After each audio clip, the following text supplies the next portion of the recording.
Bon, alors, donc, le méchant Poupou a parlé. Le Poupou, donc les dictateurs sanguinaires, comme on l'appelle gentiment donc en Occident, a dit des choses absolument affreuses. Voilà. Une voix menaçante, donc il a décrété que le monde ancien est fini, et c'est le nouveau qui arrive et qu'il n'y a pas de moyen de retourner en ancien monde. Voilà. Et c'est vrai que ça fait peur. Après, la question est, c'est quoi le nouveau monde et c'est quoi l'ancien monde? Parce que là, on nous fait peur, mais de quoi il s'agit quand même, hein? Parce que là, c'est pas très, très, très clair. Si c'est juste des élections, comment dire, on n'a plus le droit donc choisir deux mecs tous les 4 ans, de toute façon qui ne nous écoutent pas et qui donc nous obéissent pas et que de toute façon ils disent tous les 4 ans que c'est la fête aux autres. À mon avis, c'est peut-être pas suffisant pour paniquer comme ça, hein. Il y a peut-être une autre raison.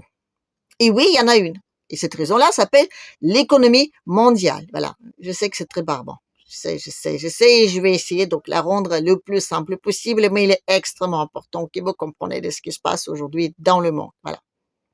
Alors déjà, comment c'était avant? Donc avant, ben les dollars, voilà. Les dollars, la réserve fédérale. Alors, est-ce que vous savez que la réserve fédérale, c'est une boîte privée? Voilà. Et c'est quelques types qui, donc, dans le monde qui la possèdent et qui décident d'imprimer les dollars. Et c'est même pas sous le contrôle des États-Unis. Non, non, non, non. Même si c'est donc plus ou moins là-bas, voilà, c'est pas sous leur contrôle. Hmm. Ils en profitent de leur, on va dire, leur armée et tout qui va avec pour défendre ce principe-là. Mais c'est toujours pas sous leur contrôle. Voilà. Je ne vais pas confondre. Même si les Américains en profitent, je veux dire, en tout cas qu'ils en ont profité jusque-là. Voilà.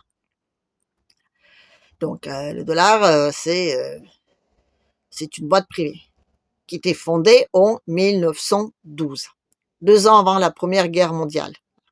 Il y a pas, non, non, non, non, il n'y a pas de rapport, non. Bref, voilà. Donc après, donc la Seconde Guerre mondiale, et il se trouve que les Américains, ils ont récupéré tout l'or. Tout l'or, donc ils ont plus ou moins bazardé, donc voilà, un petit peu à droite à gauche. Mais en attendant, donc une fois qu'ils ont récupéré tout l'or, hein, donc ils ont fait, comment dire, une petite conférence comme ça. Ils ont dit, tiens, on va tous signer le papier dans lequel on va dire que maintenant, donc c'est les monnaies de référence, le dollar. Et de toute façon, c'est nous qui avons tout l'or alors. Hein. Bon, il y a toujours les irréductibles, comment dire, russes là-bas, qui ont dit non. Depuis ça, c'est changé, mais bon, à l'époque, donc ils ont dit non. Staline a dit non, voilà. Et il y en a d'autres, donc, qui n'ont pas tout le monde voulu, mais bon.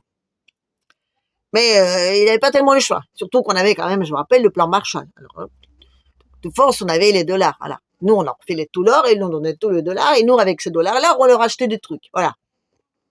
Et donc, à un moment donné, on est, comment dire, sauf qu'il y a donc un certain Charles de Gaulle qui a dit un jour que tout ça, ça me plaît pas, parce qu'il a remarqué qu'ils avaient une tendance, comment dire, d'imprimer plus en plus de dollars, en tout cas, plus que ce qu'il avait l'or a priori. Donc, il a dit, oups, je vais, comment dire, devancer le problème et je récupérer mon or. Alors, donc, elle a mis tous ses dollars dans un bateau, elle les envoyait là-bas, elle a récupéré son or. Voilà. Et à partir de ce moment-là, les Émirlocs, ils ont dit, oups, oups, oups, on va peut-être changer les méthodes. Voilà. Charles de Gaulle, lui, il a payé donc ça avec une, comment dire, révolution des printemps, oui, il est mai 68, parce que, je veux dire, hein, faut pas arriver, c'était pas juste le hasard. Ah, bah, ça l'a bien pris les trucs. Après, je veux dire, ça a plus moufté. Donc, et juste après, on a mis quoi? Ben, on a mis le pétrodollar. Voilà. De Gaulle éliminé. Voilà. On a inventé le pétrodollar. Donc, on a dit que, à partir d'aujourd'hui, donc, vous ne pouvez acheter du pétrole uniquement avec des dollars. Et nous, donc, on vous donne plus l'or en échange de nos dollars. Parce que, quand même, faut pas exagérer. D'accord? Voilà. Donc, oui, donc, il y avait l'Arabie Saoudite, justement. Ah, tiens. Non, c'est juste pour que vous pouvez connecter quelques trucs, là, avec l'Arabie Saoudite. Voilà. Donc, l'Arabie Saoudite a accepté le fait, donc, de vendre l'or uniquement avec des dollars. Et à partir de ce moment-là, tout le monde était obligé d'acheter du dollar. Tout le monde. Voilà. Pour pouvoir, donc, commercialiser entre eux. Mais ça, c'est pas suffi, parce qu'à un moment donné, quand on veut toujours imprimer et toujours en imprimer plus, il faut trouver des moyens, comment dire, de le rentrer dans l'économie, même fictive, mais dans une économie pour pouvoir le blanchir un peu, parce que l'argent, je veux dire, indexé à rien, à un moment donné, il faut trouver des solutions. Alors, on a trouvé eux. Bonjour, voilà. FMI. Ah, les pauvres petits, oui, les pauvres petits, voilà. On a créé la dette africaine, pour commencer, oui. Voilà, donc, on leur a expliqué qu'ils avaient rien, voilà. Donc, on les a obligés à acheter plein de trucs, enfin, bref. Les FMI, voilà, c'est ça. Donc, du coup, ben, eux, on leur prête de l'argent, voilà. Donc, eux, ils sont obligés de rembourser, voilà. Et remboursant, donc, qu'est-ce qu'ils font? Ben, ils sont obligés de vendre tout ce qu'ils ont, voilà. Donc, on a, comment dire, un peu vassalisé, si on n'a pas à dire, genre, colonisé, l'Afrique, voilà. Avec le principe de dette. Mais ça n'a pas suffi. Non, ça n'a pas suffi. Parce qu'à un moment donné, oui, oui, quand même. Vous êtes quand même très courageux, les mecs, mais c'est pas suffisant. Parce que quand même, quand on en imprime, on en imprime, on en imprime, il faut trouver quelqu'un d'autre. Alors on a trouvé qui?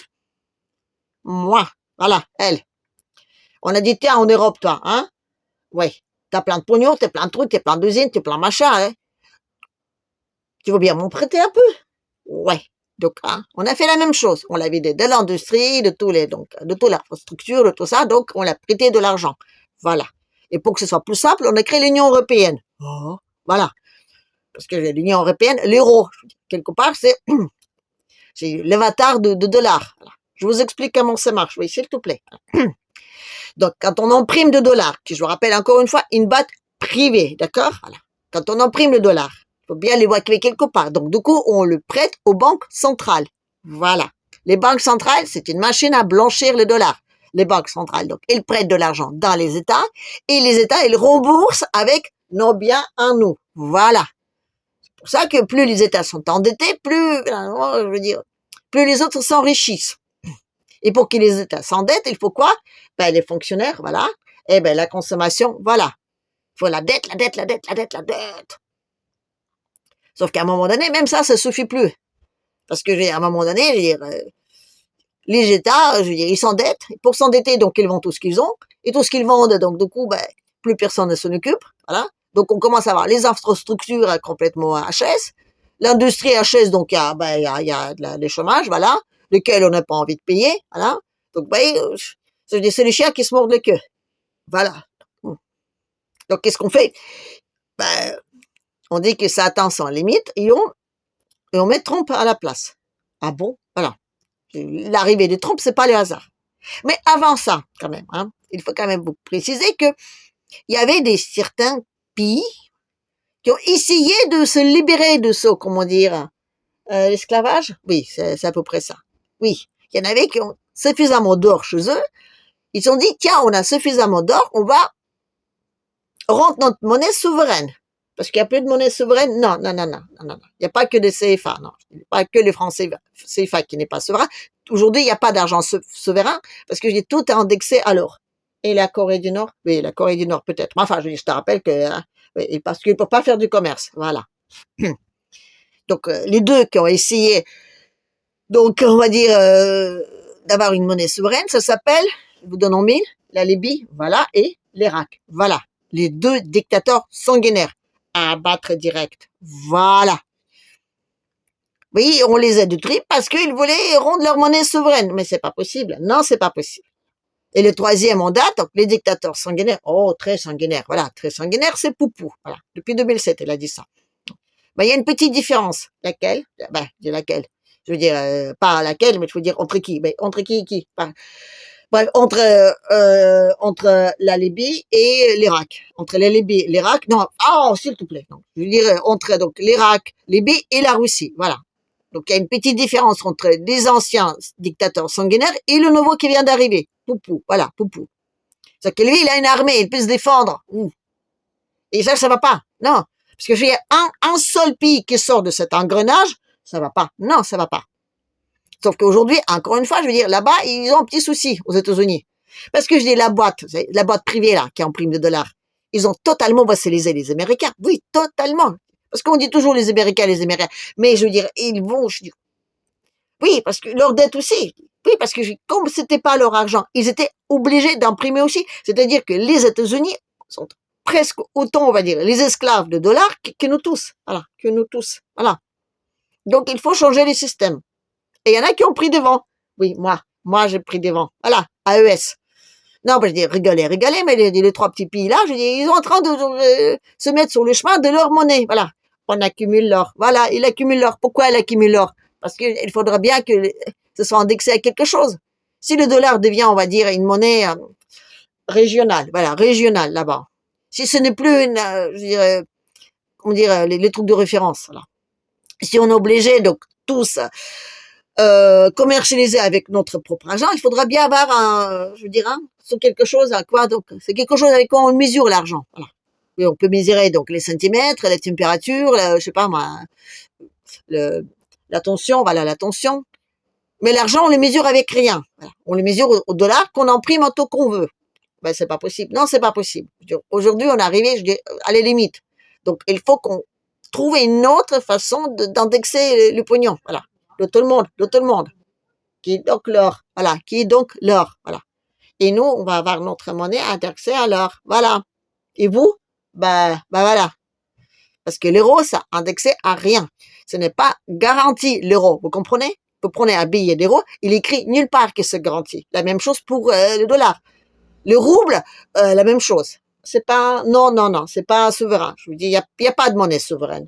Ah, voilà, il y a pas. Avant le rouble soviétique, donc lui, il était garanti. Il était écrit sur un rouble, garanti par les biens de l'État. Ça veut dire que l'État, il doit avoir suffisamment d'argent pour garantir, pour être garanti par le bien. Voilà. Ah, donc oui, ça veut dire qu'il faudra que tu aies donc le nombre des pommes, voilà, le nombre de pommes que tu peux vendre qui garantit l'argent que tu peux gagner, voilà. Et si vous avez trop d'argent par rapport au même, je veux dire, quantité des pommes, ben votre pomme, je veux dire, le prix monte. Ah, et votre, on va dire, le prix d'argent, il baisse. Voilà, ça fait l'inflation, ça fait l'inflation. Vous comprenez un peu? Donc aujourd'hui, Poupou, donc en mettant, comment dire, avec ses grandes bottes comme ça, un grand coup dans les fourmilières, il va, on va dire, changer le système. Il trompe une minou, pareil.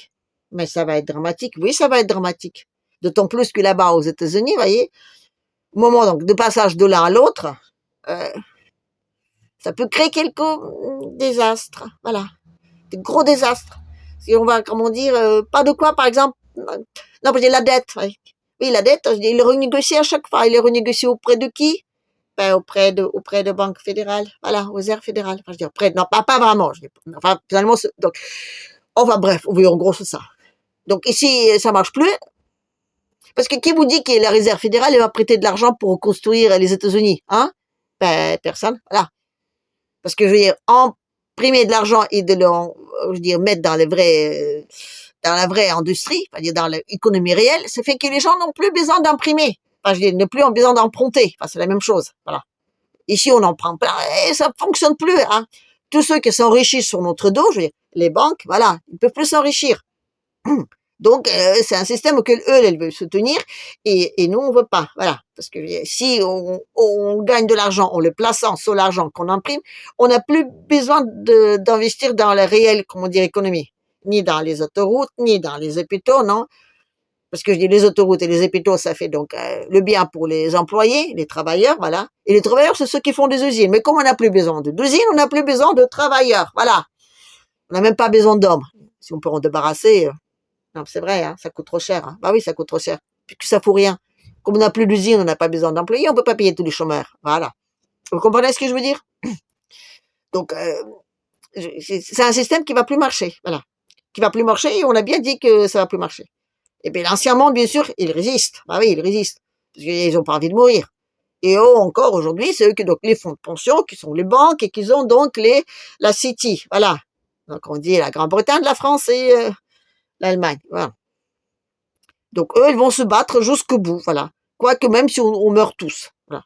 Mais c'est grave. Oui, c'est grave. Mais encore une fois, je dis Poupou, il a tout prévu. Depuis 2007, il a tout prévu. Ouh, les méchants. Oui, les méchants. Donc aujourd'hui, on va se retrouver dans une situation où on sera obligé d'avoir de l'argent qui vaut quelque chose, comme chez nous, voilà, comme chez toi. Parce que je dis eux, donc, hein, AES, voilà. Eux, ils sont en train de donc comprimer leur argent. Et normalement, s'il n'y avait pas la guerre en Ukraine, on n'aura pas pu. Voilà, ils n'auront pas pu parce qu'on sera tous jetés sur eux. Mais comme ils sont tous occupés, on peut, voilà. Parce que eux, aujourd'hui, ils représentent moindre danger par rapport aux Russes. Voilà, vive les Russes. Voilà, vive les Russes. Mais et nous, vous quoi? Vous allez être mal. Voilà. Parce que je dis votre argent, ce n'est garanti que par rien. Hein. Ou par votre bien à vous, pour vos, je sais pas moi, votre or, voilà. L'or de pays, voilà, l'or de mamie, voilà. L'or de pays, l'or de mamie, voilà. Par tout ça.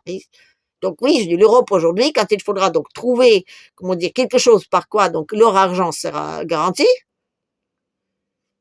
on sera obligé d'aller les chercher là où, comment dire, ils se trouvent. Voilà. L'argent réel. L'argent réel, par exemple, des Français. Voilà. C'est catastrophique. Ah oui, bah oui, vous n'en avez pas. Non. Et on peut pas aller chercher chez vous, on est obligé d'aller votre or là, votre or, diamant et compagnie. Oui, parce que ça, on en a. Voilà. Ça, ils en ont et les Européens, maintenant, ils peuvent plus vraiment y accéder. Donc, oui, ils s'accumulent, on s'accumule. Voilà. Je dis, AES, maintenant, commence à avoir suffisamment d'or pour donc sortir leur monnaie. Voilà. Et quelque chose me dit qu'ils le sortiront avant que donc la banque russe, la banque, comment dire, qui n'est pas nationale. Ah bon? Non, non, non, la banque russe n'est pas nationale non plus. De toute façon, je dis, ça n'existe plus, les banques nationales. Ah bon? Voilà, ça n'existe plus. Putain, il n'y a que des centrales banques, donc, qui blanchissent le pognon, donc, imprimé par la Réserve fédérale. Voilà. Et ça, encore une fois, c'est fini. Donc, demain, on va faire comment? Bon, on va faire que toi, donc, tu as des cacahuètes. Oui, moi, j'ai des cacahuètes. Toi, tu as des bonbons, voilà. Donc, pour connaître la valeur entre des cacahuètes et des bonbons, on va donc faire l'once d'or. Voilà. Voilà. Et donc, à cette lance d'or que ce sera indexé. Donc, comme ça, toi, si tu veux imprimer plein de bonbec, oui, ben, c'est tes bonbec qui vont prendre la valeur. C'est pas, je veux dire, l'inflation générale. Parce que, encore une fois, l'argent, il sera donc garanti. Et c'est vers ça qu'ils veulent aller, tous. Enfin, je veux dire, les méchants, là. Les dictateurs, voilà. Ouh. Et ça, on a bien dit que ça va pas retourner en arrière. Pourquoi? Parce qu'on est arrivé à la limite. Merci les filles. On est arrivé à la limite dans le sens que même si Trump, demain, je veux dire, on l'élimine, quelqu'un d'autre viendra à sa place. Même si Vance on élimine, même si tout le monde on élimine, on est arrivé au bout. Voilà. On est arrivé au bout de système. Donc, dès demain, enfin, ou après-demain, voilà.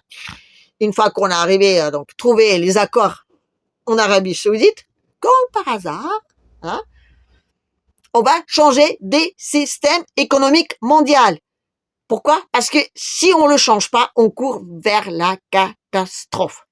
Et ceux que, comment dire, nous gouvernent, je rappelle encore une fois, donc, la City, les banques et les fonds de, comment dire, comment on appelle ça, les fonds de, le BlackRock et compagnie, voilà, ben, eux, ils vont résister jusqu'au bout. Ils vont acheter tout le monde, tous les médias, tous les trucs, tout ça. On va se coltiner la russophobie au max. Parce que je dis plus pire que ça comme dictateur sanguinaire, ça ne peut pas exister. Je parle déjà de Popo, mais aussi de Trump, parce que c'est lui qui veut mettre la fin à tout. Voilà. Parce que déjà, tu sais les dernières qui en ont souffert de ça, de cette idée hein? Ben, Troscan, voilà. Le GFK. Mais non, ben, je dis pas que c'est un type sympa. Mais lui, je veux dire, lui aussi, il voulait, entre guillemets, de mettre un petit holà sur la réserve fédérale. Bon, elle n'a pas voulu la fermer, non, non. Elle voulait juste dire que peut-être que ce principe-là, c'est pas très équilibré, peut-être qu'on pourrait prendre un peu plus de contrôle, voire limite les déménager. Allez, hop, voilà. On sait comment il a fini. On l'a pas assassiné, c'est déjà pas mal. Mais en tout cas, c'était un bel avertissement. Donc tous ceux qui pensent que vraiment, je veux dire, c'était que ça comme problème, mais oui. On ne touche jamais à la réserve fédérale sans être certain de ses arrières. Le Poupou, aujourd'hui, il est certain de ses arrières. Et Trompinou-Minou, il va profiter de Poupou pour, voilà, pour coopérer aussi leur souveraineté à eux. Je parle de la souveraineté américaine. De là, est-ce que ça va bien se passer? J'en sais rien. Parce qu'il a très peu de temps, voilà, avec ces trucs démocratiques, là, tous les 4 ans et compagnie, il a très peu de temps, voilà. C'est ça qui est génial avec les démocraties, c'est qu'on a toujours très peu de temps, on n'a pas le temps de voir à long terme, mais surtout on n'a pas le temps de dire d'agir. Donc il faut qu'il agisse vite. Et à force d'agir vite, s'il n'a pas suffisamment, comment dire, préparé derrière, bah, les États-Unis peuvent très bien se disloquer, voilà. C'est très possible. Même moi, je dis depuis plusieurs mois que je leur donne 2 ans à vivre. Voilà, c'est très très fort probable. Et du coup, on n'aura qu'un seul hihimonde dans le monde. Non, ce sera pas la Chine, hein, parce que la Chine aujourd'hui, voilà, elle est accrochée à un dollar. Oui, la Chine, finalement, aujourd'hui, il sera plutôt de côté des Européens dans ce sens-là. Sauf qu'elle n'a pas suffisamment des reins solides pour supporter, donc elle sera obligée de s'incliner. Et donc, on va être dans cette situation-là dans laquelle on aura le maître du monde. Je parle de cas si les États-Unis implosent, ben, ce serait qui? Voilà. Les méchants, donc, dictateurs sanguinaires là-bas qui viennent du froid. Et oui, ça vous plaît pas, je sais. Mais ça va être comme ça, voilà. Ça va être comme ça parce que je veux dire, c'est systémique, c'est systémique, c'est systémique, c'est systémique. Plus vite on s'en rend compte, plus vite on arrive, comment dire, à un peu bazarder tout ça et plus vite on arrête les dégâts, plus vite, finalement, on va, comment dire, commencer les reconstructions. Mais étant donné qu'on a des cerveaux tellement lavés et qu'on est tellement, enfin, je veux dire, dans cette russophobie intense depuis au moins 2007, voire plus, ben, j'ai bien peur qu'on va, comment dire, bazarder les plus de deniers qui nous restent, justement, qu'on aura bien besoin pour reconstruire ensuite. Voilà. Enfin, bref. Allez. En parlant d'argent, donc, je signale à tous ceux qui me regardent que j'ai maintenant ma page Tipeee. Donc, si vous voulez donc participer à me soutenir moralement, mais aussi un tout petit peu financièrement, n'hésitez pas, parce que jusqu'alors, donc, je fais tout ça d'une façon totalement bénévole depuis un an. Et je vous remercie même si vous le faites pas, parce que le fait même que vous me regardez, vous me laissez des commentaires, que vous vous abonnez et que finalement vous mettez des petites likes, ça me fait vachement plaisir et ça me motive donc pour la suite. Voilà. Allez, à la prochaine.